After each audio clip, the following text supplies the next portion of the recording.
આભાર છે કે એમણે માનવ જીવનને બચાવવાની શક્તિ ડૉક્ટરોને આપેલી છે. સ્ટુડિયો ઓન વ્હીલ્સ સાથે અમે રાજકોટમાં છીએ. ત્યારે સ્ટુડિયો ઓન વ્હીલમાં મારી સાથે ચર્ચા કરવા માટે ગેસ્ટ અહીંયા ઉપસ્થિત છે. વેદાંત હોસ્પિટલના CEO છે શ્રી અનવરભાઈ કોઠિયા. સર, સૌથી પહેલાં તો આપને વેલકમ. એવું શું હતું માઇન્ડમાં કે આ હોસ્પિટલ લાઇનમાં જવું છે? સારા ડૉક્ટરો સાથે રહી અને સારી સુવિધાઓ આપી અને લોકોને સારી ફેસિલિટી મળી રહે અને વ્યાજબી દરે મળી રહે, એ મારો હેતુ હતો. અત્યારે આપણી હોસ્પિટલની અંદર શું શું સુવિધાઓ છે? કેટલા લોકો આપણી સાથે જોડાયેલા છે? 50 બેડની હોસ્પિટલ છે આપણી. 50 બેડના સેગમેન્ટમાં રાજકોટની અંદર with CT scan, x-ray, sonography plus dialysis અને ICU લેવલ 3 ICUની facility plus modular operation theatre સાથેની હોસ્પિટલ હોય તો લગભગ નાના સેગમેન્ટમાં બહુ ઓછી હોસ્પિટલો હોય છે. ડિજિટલ હેલ્થ રેકોર્ડ અને ઓનલાઈન અપોઇન્ટમેન્ટ જેવી પણ સિસ્ટમ છે, તો એને લઈને તમારું શું કહેવું છે? આપણી પાસે વેદાંત હોસ્પિટલની એપ્લિકેશન પણ છે, એના ઉપરથી પણ તમે ઇમરજન્સી એપોઇન્ટમેન્ટ મેળવી શકો છો. ઇમરજન્સી સારવારમાં આપણે એવું કહીએ કે જે દર્દીને કોઈ મોટી ઘટના બની જાય તો જે પહેલો અવર હોય છે એ આપણે ગોલ્ડન અવર કહેતા હોઈએ છીએ, તો એ અવરની અંદર આપણે દર્દીને કેવી રીતે ટ્રીટ કરીએ છીએ? આપણી પાસે ICU ઓન વ્હીલ છે, એટલે કે ICUની અંદર જેટલી સગવડતા હોય એટલી જ સગવડતા એમ્બ્યુલન્સની અંદર હોય એ ટાઈપની એમ્બ્યુલન્સ છે. એક ડૉક્ટર્સની લાઈફ શું હોય છે? જેમ સોલ્જર સરહદ ઉપર કામ કરતો હોય છે એમ જ ડૉક્ટરની પણ એટલી જ અહેમિયત હોય છે. વેદાંતા હોસ્પિટલનું વિઝન શું છે નેક્સ્ટ 10 યરમાં? નમસ્કાર, સ્ટુડિયો ઓન વ્હીલ્સ સાથે અમે રાજકોટમાં છીએ. રાજકોટમાં અલગ અલગ પ્રતિભાઓને મળી રહ્યા છીએ, એમની સાથે ચર્ચા કરી રહ્યા છીએ. અને અત્યારે સ્ટુડિયો ઓન વ્હીલમાં મારી સાથે ચર્ચા કરવા માટે ગેસ્ટ અહીંયા ઉપસ્થિત છે. વેદાંત હોસ્પિટલના CEO છે શ્રી અનવરભાઈ કોઠિયા. સર, સૌથી પહેલાં તો આપને વેલકમ. થેન્ક યુ એન્ડ નમસ્કાર મિત્રો. મારું નામ ડૉક્ટર અનવર કોઠિયા. હું વેદાંત હોસ્પિટલ રાજકોટના CEO તરીકે લગભગ છેલ્લા 10 વર્ષ ત્યાં કાર્યરત છું. એવું શું હતું માઇન્ડમાં કે આ હોસ્પિટલ લાઇનમાં જવું છે? પહેલાં તો મને શોખ હતો કે હું એઝ એ ડૉક્ટર તરીકે પ્રેક્ટિસ કરી અને લોકોને મદદરૂપ થઈ શકું, પણ મને લાગ્યું કે એમાં બહુ લિમિટેડ સ્કોપ છે. અને જ્યારે હોસ્પિટલોની અંદર જતા ત્યારે ખ્યાલ આવ્યો કે ભાઈ મેનેજમેન્ટના માણસોની વધારે કમી છે. અને પછી મેં નિર્ણય લીધો કે ભાઈ હું મેનેજમેન્ટમાં આગળ વધું અને મેનેજમેન્ટની પોસ્ટ ઉપર રહી અને વધારે લોકોની સેવા કરી શકું એમ છું. અને સારા ડૉક્ટરો સાથે રહી અને સારી સુવિધાઓ આપી અને લોકોને સારી ફેસિલિટી મળી રહે અને વ્યાજબી દરે મળી રહે, એ મારો હેતુ હતો સંસ્થા સાથે જોડાવાનો. અત્યારે આપણી હોસ્પિટલની અંદર શું શું સુવિધાઓ છે? કેટલા લોકો આપણી સાથે જોડાયેલા છે? આપણી વેદાંત હોસ્પિટલ છે એ રાજકોટમાં મોટી ટાંકી ચોકમાં આવેલી છે. લગભગ 50 બેડની હોસ્પિટલ છે આપણી. 50 બેડના સેગમેન્ટમાં રાજકોટની અંદર with CT scan, x-ray, sonography plus dialysis અને ICU લેવલ 3 ICUની facility plus modular operation theatre સાથેની હોસ્પિટલ હોય તો લગભગ નાના સેગમેન્ટમાં બહુ ઓછી હોસ્પિટલો હોય છે. એમાંની આપણી આ એક હોસ્પિટલ છે કે જેની અંદર તમામ ફેસિલિટી ઉપલબ્ધ છે. બદલાતા સમયની સાથે હોસ્પિટલની અંદર સુવિધાઓ પણ બદલાઈ છે. ટેકનોલોજીના જમાનામાં આપણે કેટલું દર્દીઓ માટે સારી સુવિધા કરી શક્યા છીએ? અમારા હોસ્પિટલનો ઉદ્દેશ જ એ છે કે નવી ટેકનોલોજી સાથેના મશીનરી લઈ આવી અને લોકોને સારી સુવિધા પૂરી પાડવી, પણ એ પણ ધ્યાન રાખવું કે આર્થિક રીતે લોકો ઉપર બોજ વધે નહીં. અને ડૉક્ટરોની સાથે પાર્ટનરશિપમાં લઈએ અને ઇન્સ્ટ્રુમેન્ટનો યુઝ કરવાથી લોકો ઉપર જે બોજ આવતો હોય છે એ ઘણો ઓછો આવતો હોય છે. દર્દીઓ જ્યારે હોસ્પિટલમાં આવતા હોય છે એટલે ખૂબ હોપ લઈને આવતા હોય છે, અને જ્યારે સારવાર મેળવી અને સાજા થઈને ઘરે જાય તો એવા ઘણા બધા ઇન્સિડેન્ટ પણ તમારી સાથે હોસ્પિટલમાં બનતા હશે કે દર્દીઓ આવીને તમને થેન્કફુલ રહેતા હશે, તો એવા કેટલા અનુભવો છે તમારા? મેં આ છેલ્લા 10 વર્ષોની અંદર ઘણા બધા અસંખ્ય પેશન્ટોને સારા થઈને અહીંયાથી જતા જોયા છે. એમાંનો એક ઇન્સિડન્સ એવો છે કે રાતના લગભગ 11:30-12 વાગે એક કચ્છમાંથી એક પેશન્ટને નામ હું ડિક્લેર નહીં કરી શકું, પણ એને જ્યારે રાતના લઈને આવ્યા ત્યારે કોઈ હોપ હતો નહીં. એ બેનને સારું એવું હેમરેજ હતું, ઉપરની જે ખોપરી હોય એ આખી ફાટી ગયેલી હતી. અમારા ડૉક્ટરોએ પણ મને કીધું કે આમાં કાંઈ હોપ આપણને લાગતો નથી સાહેબ, અને એમને આપણે એડવાઇસ કરવી જોઈએ કે ભાઈ આમાં કાંઈક આગળ વધે નહીં. પણ એમના હસબન્ડને મેં રોતા જોયા અને એમણે કીધું કે સાહેબ હું પોતે જાત વેચીને પણ હું આને ઊભી કરવા માગું છું.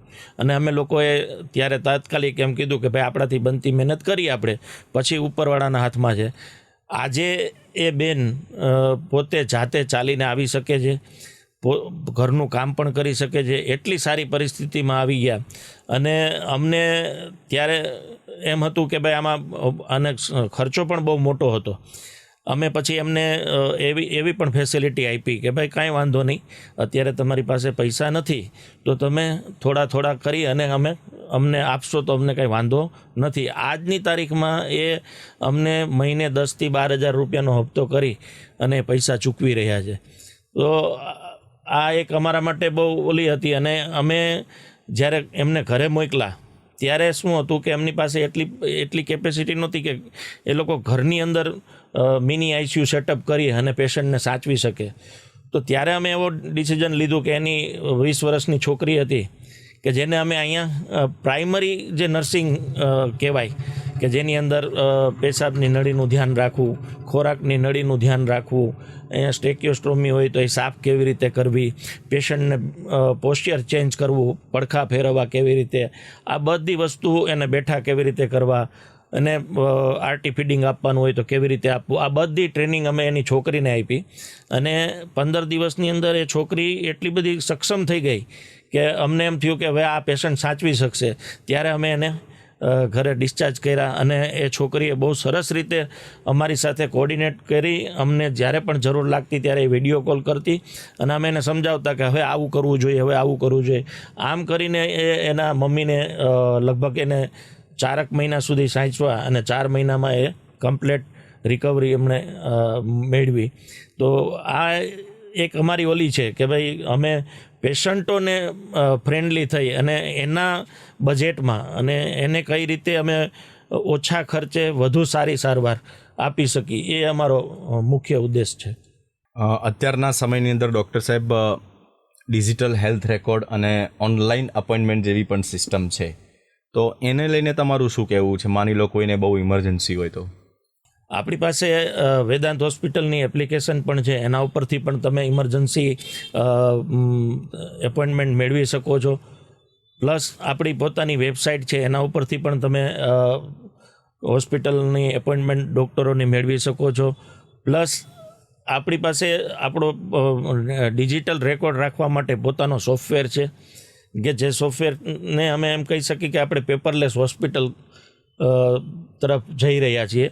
સાવ તો અત્યારે અમે પેપરલેસ નથી થયા, પણ લગભગ 6 મહિનામાં અમે પેપરલેસ થઈ જઈશું. આપણી પાસે જે સોફ્ટવેર છે એટલો અતિ આધુનિક છે કે ડૉક્ટર ઘર બેઠા પેશન્ટની કન્ડિશન શું છે અત્યારે એ જોઈ શકે એટલો સરસ સોફ્ટવેર છે કે અત્યારે પેશન્ટના હાર્ટ રેટ કેટલા છે, અત્યારે ઓક્સિજન લેવલ કેટલું છે, એ જે તે સમયે પોતાના મોબાઈલથી જોઈ શકે એટલી ફેસિલિટી આપણે ડેવલપ કરેલી છે. ઇમરજન્સી સારવારમાં આપણે એવું કહીએ કે જે દર્દીને કોઈ મોટી ઘટના બની જાય તો જે પહેલો અવર હોય છે એ આપણે ગોલ્ડન અવર કહેતા હોઈએ છીએ, તો એ અવરની અંદર આપણે દર્દીને કેવી રીતે ટ્રીટ કરીએ છીએ?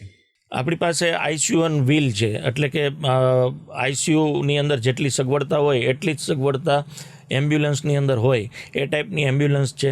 જ્યારે પણ આપણને આવી એમરજન્સી કોલ આવે છે ત્યારે અમારી આઈસીયુ ઓન વ્હીલની ટીમ જે હોય છે એ તૈયાર હોય છે અને એ ત્યાં ઘટના સ્થળે પહોંચી અને તરત પેશન્ટને પોતાના અંડરમાં લઈ અને ત્યાંથી જ સારવાર શરૂ કરી દે છે, જેથી કરીને હોસ્પિટલ પહોંચવા સુધીમાં પેશન્ટને અમે સ્ટેબલ કરી શકીએ અને પેશન્ટને સારી રીતે હોસ્પિટલ સુધી પહોંચાડી અને એ જે ક્રિટિકલ કન્ડિશનમાં છે એમાંથી અમે બહાર લઈ આવી શકીએ. તદુપરાંત આપણી હોસ્પિટલની અંદર ઇમરજન્સી વોર્ડ પણ છે, જે 6 બેડનો ઇમરજન્સી વોર્ડ છે. ત્યાં આપણે તમામ ફેસિલિટી ઉપલબ્ધ હોય છે જેટલી આઈસીયુમાં હોય છે. એટલે જ્યારે પેશન્ટ ઇમરજન્સીમાં પહેલાં આવે છે તો એને ઓપીડીમાં જવું, કેસ કઢાવવો અને બીજી બધી પ્રક્રિયાઓમાંથી પસાર નથી થવું પડતું. સીધા જ ઇમરજન્સીમાં આવતા ઇમરજન્સીની જે ટીમ હોય છે એને હેન્ડલ કરવા માંડે છે અને એના જે સેટલ થઈ ગયા પછી પેશન્ટના સેટલ થઈ ગયા પછી એને હોસ્પિટલના વોર્ડમાં શિફ્ટ કરવામાં આવે છે અને ત્યારબાદ એની બાકીની ટ્રીટમેન્ટ શરૂ થાય છે. હેલ્થ ક્ષેત્રે કોઈ પડકારો તમને લાગી રહ્યા છે અત્યારના સમયમાં? હેલ્થ ક્ષેત્રે ઘણા બધા પડકારો છે, કેમ કે નવી નવી ટેકનોલોજી આવતી જાય છે એટલે જે હોસ્પિટલ પ્રોવાઈડર છે એ લોકોને પાસે ફાઇનાન્શિયલ ઇન્વેસ્ટમેન્ટ ઘણું વધતું જાય છે, જેના કારણે શું થાય છે કે દર્દીઓ ઉપર પણ એનો બોજ આવતો જાય છે. તો મેઇન તો ઓછા ખર્ચમાં વધુ સારી સારવાર આપવી એ એક ચેલેન્જ છે. કોઈ એવી ઘટના છે જે તમારા આખા હોસ્પિટલ શરૂ કરીને અત્યાર સુધીમાં કે જે તમે ક્યારે ભૂલી ના શકો, કોઈ એવી મેમરી? એવી ઘણી બધી મેમરી છે, પણ એમાંની એક મેમરી છે કે જે અમારે અમરેલી જિલ્લામાંથી એક છોકરાને 14 વર્ષના છોકરાને જ્યારે આપણે એમ કહીને કે બાઇકનું એક્સિડન્ટ થયું, પણ બાઇક જ્યારે ભેંસ આરે ભટકાણી અને ભેંસની આમ જોવા જાવ તો વજન 1500-2000 કિલોની ભેંસ હોય છે. એ ભેંસ મરી ગઈ તો તમે સમજી શકો છો કે જે બાઇક ચલાવતો હશે એને કેટલી ઈજા હશે. એની ખોપરીના 4 કટકા થઈ ગયેલા હતા.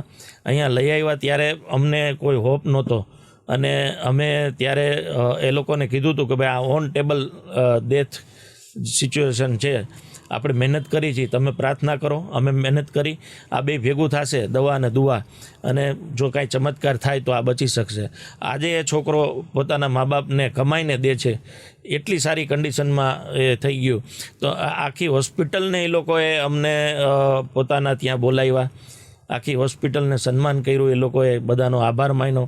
આ એક ઘટના એવી છે કે જેનાથી અમને એમ થાય છે કે આવા યંગ ને આપણે બચાવી શક્યા અને સમાજને એ યંગ બ્લડ છે એ ઉપયોગી થઈ શકે. કોઈ વાર ડૉક્ટર સાહેબ એવું પણ બનતું હોય છે કે ડૉક્ટરનો ટ્રાય ઓલવેઝ દર્દીને બચાવવાનો હોય છે, પણ સમહાઉ કોઈ એવી ઘટના બની ગઈ ત્યારે અમુક લોકો પોઝિશનમાં આવી જતા હોય, તો આવી કન્ડિશનમાં કેવી રીતે ટેકલ કરો છો?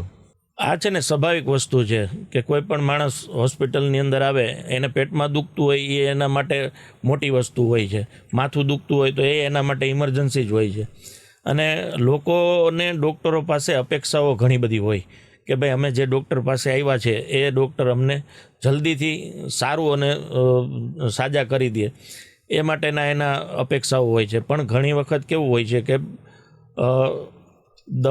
જન્મ અને મરણ આ બે વસ્તુ છે એ કુદરતે પોતાના હાથમાં રાખેલી છે.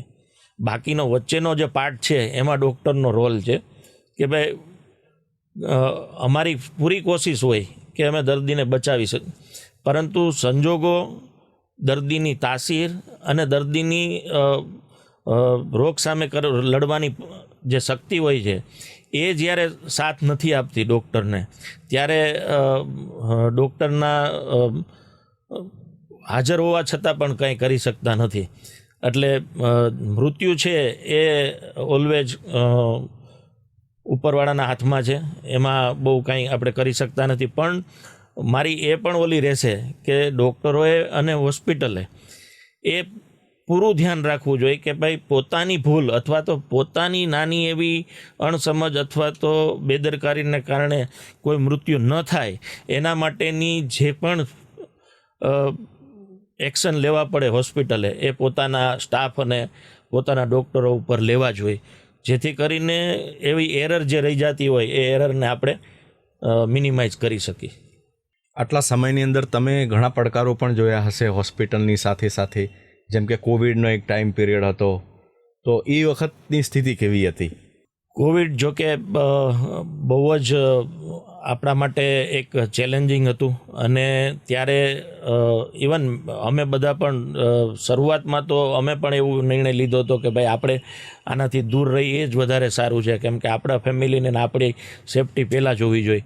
પછી જ્યારે અમને એવું લાગ્યું કે નહીં, આ આપણી ફરજ છે અને આમાં આપણે કૂદી પડવું જોઈએ, ત્યારે આ અમારી હોસ્પિટલે અસંખ્ય દર્દીઓને સાજા કર્યા છે.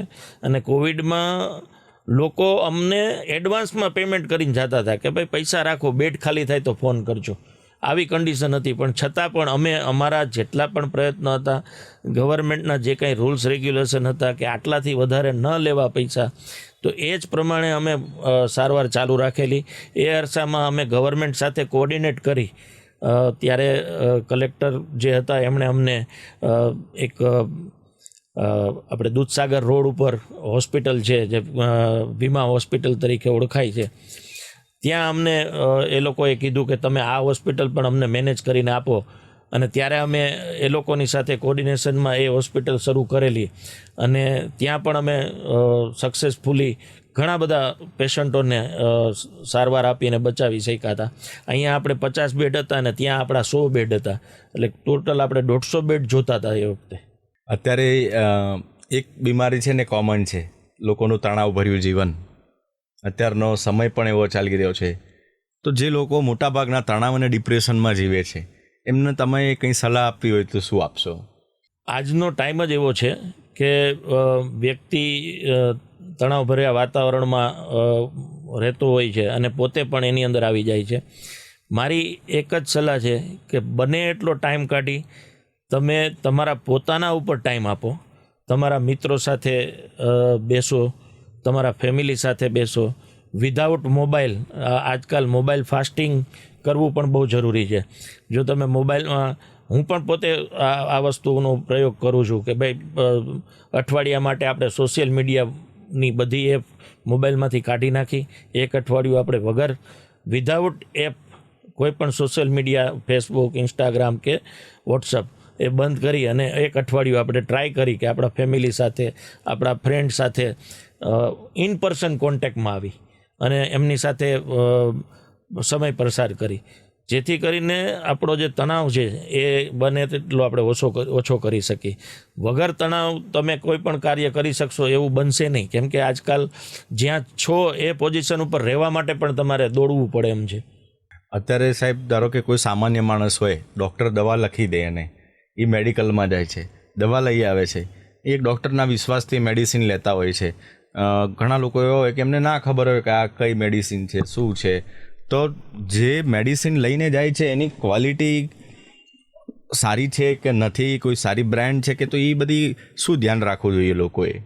જો એના માટે હું લોકો કરતાં તો ડૉક્ટરો ઉપર વધારે ઓલું મૂકીશ કે ડૉક્ટરોએ પોતાએ એની અંદર ધ્યાન આપવું જોઈએ કે એફોર્ડેબલ પ્રાઇઝવાળી કંપનીને ચૂઝ કરવી જોઈએ જે લોકો એફોર્ડ કરી શકે. અને ઓવર પ્રિસ્ક્રિપ્શન એટલે કે વધારાની દવાઓથી દર્દીને બચાવવા જોઈએ, જેથી કરીને એને આર્થિક બોજ પણ આપણે ઓછો આપી અને શરીરને જે થતી નુકસાની છે એનાથી પણ બચાવી શકીએ. આપણે ભલે એમ માનતા હોય કે બધી દવા ફાયદાકારક જ છે, બધી વસ્તુમાં એવું હોય છે પોઝિટિવ અને નેગેટિવ સાઈડ હોય છે. એમ દવામાં પણ સારું કરતી દવા હોય છે, એની સાઈડ ઇફેક્ટ પણ હોય છે.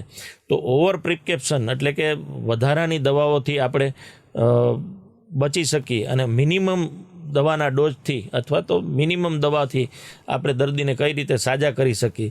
પ્લસ એક બીજી વસ્તુ એવી છે કે ડૉક્ટરો દવા તો આપતા હોય છે, પણ સાથે જો થોડી ઘણી એવી એડવાઇઝ આપવા કે પોતાના શરીર માટે એણે શું શું ખાવાની જરૂર છે, શું વ્યાયામ કરવાની જરૂર છે, આ બધી વસ્તુ, મેડિટેશન કરવાની જરૂર છે, થોડું એ તરફ પણ આપણે એને પ્રોત્સાહિત કરી દર્દીઓને, તો દવાના ડોઝથી બચી શકીએ અને ઓવર ડોઝથી પણ બચી શકીએ એમ છીએ આપણે.